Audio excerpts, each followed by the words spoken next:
Hi, I'm Jon Alegria. I'm the director for O's Films. And today we're going to be talking about set etiquette from a director's perspective.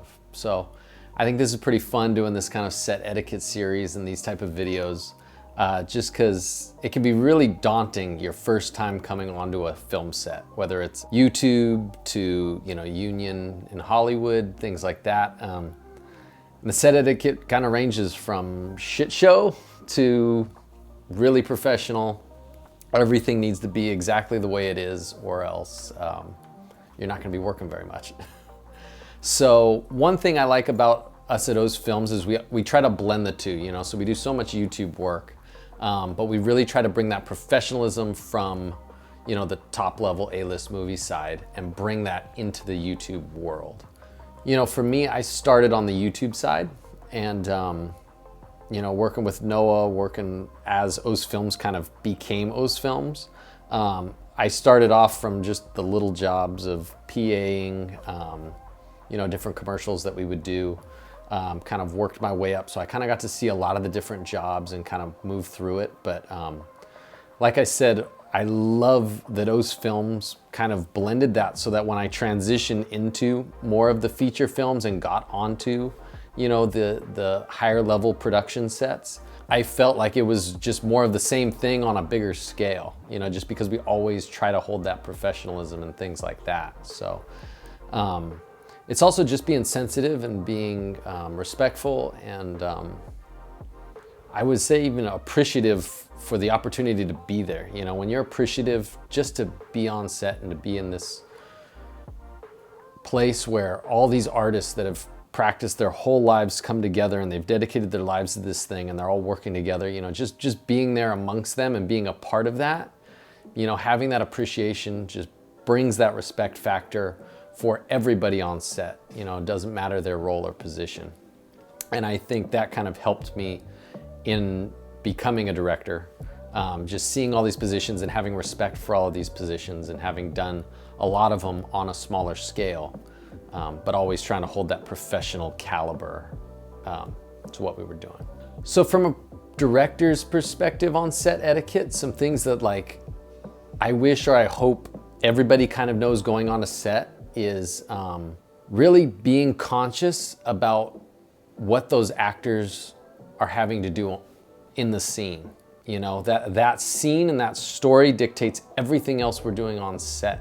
You know what I mean? So from a director's perspective, I have to work with the crew, and I also have to work with the talent in getting them into that character and into that scene, So we might be running short on daylight, so we're trying to push the crew and get the crew to move faster, but the scene might call for a very relaxed kind of setting where the actors are more playful.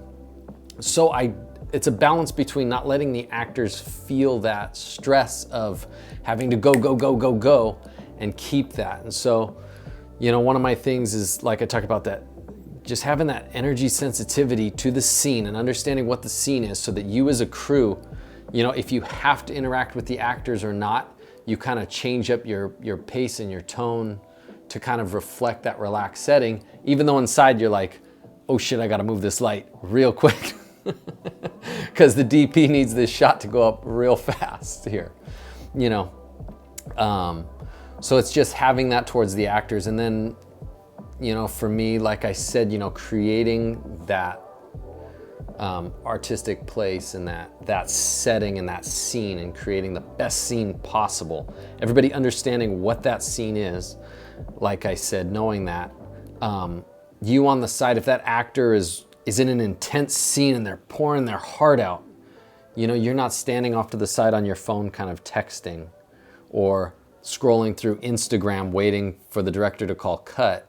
You're involved, you're engaged.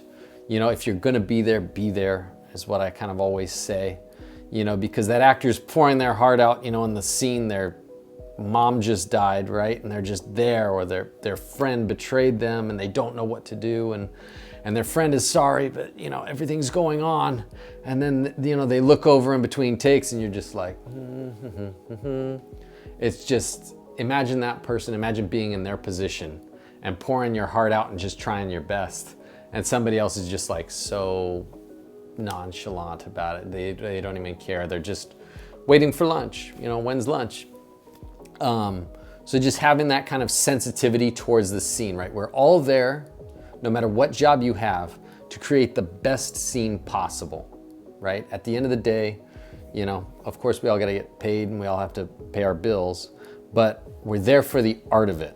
That's why we're not in a cubicle doing other things, right? We're there for the art of it in that scene.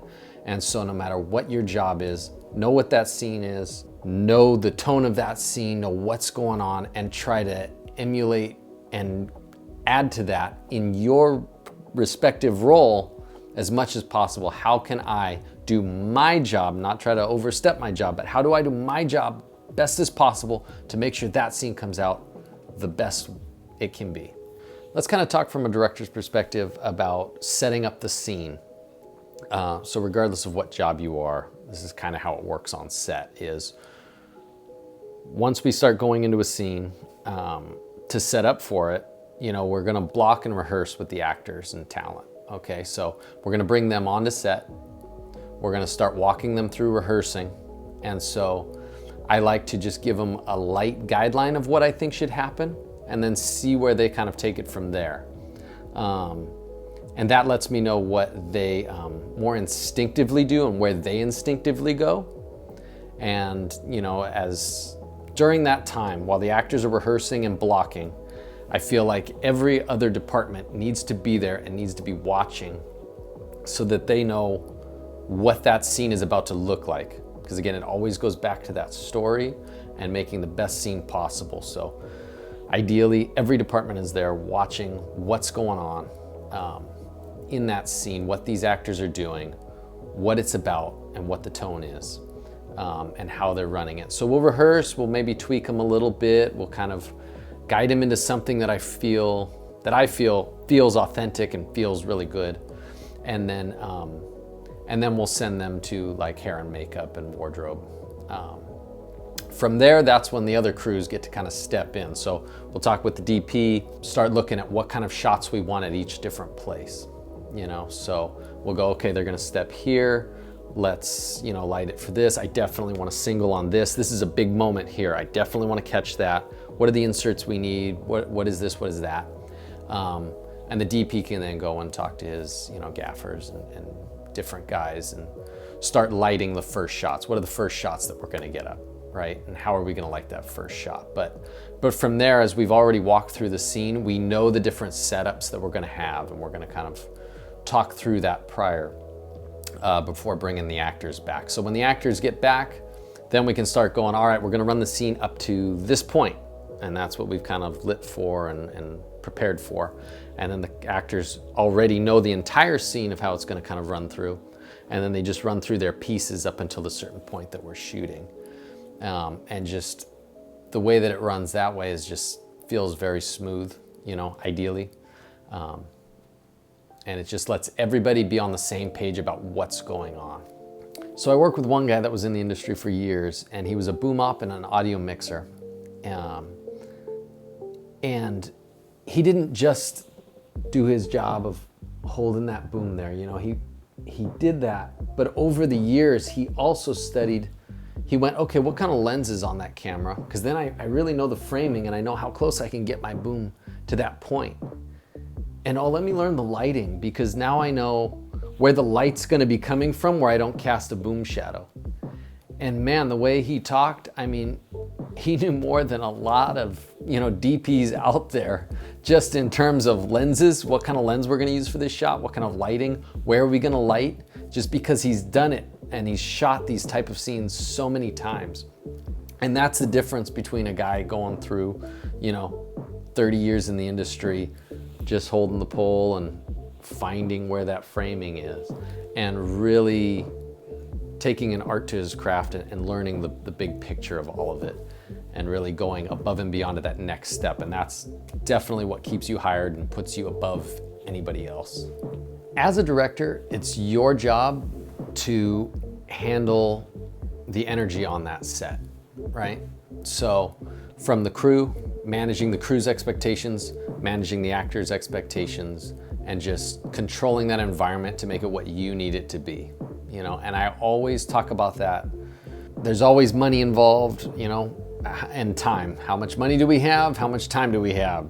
You know, and then that dictates the pace you need to run the crew and how many pages we got to get through with the actors. But ultimately, it comes down to making sure you're creating the best scene possible with the materials that you're given. So you got to be mindful of that. So as a director, my etiquette is managing that and creating a good work environment for everybody that's there, right? Everybody's in this industry, ideally because they're an artist and they want to create a good scene. But truly, everybody is there and wants to be a part of a good film and a good movie, right? Nobody wants to be there and to do a bad job, and they don't care if it's a bad movie, right?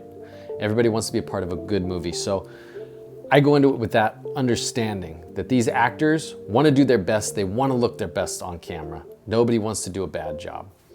So going at it with that, I try to treat everybody with that level of respect that they are trying to do their best, and try to move them through. And as a director, like I said, get them to understand the big picture of the day. Hey, I know you want to be a total artist right now, but we've got to get through 3 more setups before lunch here, or the end of the day. We're losing daylight. We got to get through these setups, and I need it to be where it needs to be. So all in all, you know, being on set is a lot of fun, and it's just, there's nothing like it. The energy, the magic that's on set, it's inexplainable. So whether it's your first time on set or your 100th time on set, treat it with appreciation and just gratitude for being able to be there and be in that world of art and creativity. So when you come on our sets, we get a little crazy, right? Especially in our scenes. We like a lot of energy to the scene. We like to do things hard. We like to go fast. And we want it to be fun at the end of the day, right? So when I'm directing, you know, the way I call action, the way I do anything, I'm a part of that scene, you know? As we're blocking and rehearsing with the actors, I will jump in there and all of a sudden I'm like the female lead and I'm kind of going through what she'd be thinking and kind of working with her, working that scene out together. Next thing I know, I'm making eye contact with Noah, like right there in my face, and we're in this moment. I'm like, yes, that's the close-up right there. Dude, it's so weird. We have more chemistry than half the actors that sometimes Right. we end up going with. It's so weird. Right. We just jump into these scenes, right? And I mean, we've known each other for so long. And it's just so funny. And that's the fun for me, of being a director. I can be in all of these different characters and watch them and I go, oh man, that's a real moment. And I feel that. As that character, I want to feel that character. And then I want to see that actor bring their kind of version of that to life. And that really helps me see what pieces I want to emphasize in the shots and in the story. And so it's just a wild ride, and that's, I think, what it should be always in filmmaking, is just a wild, fun ride where we're professional, we're safe, but man, we're having the best time ever.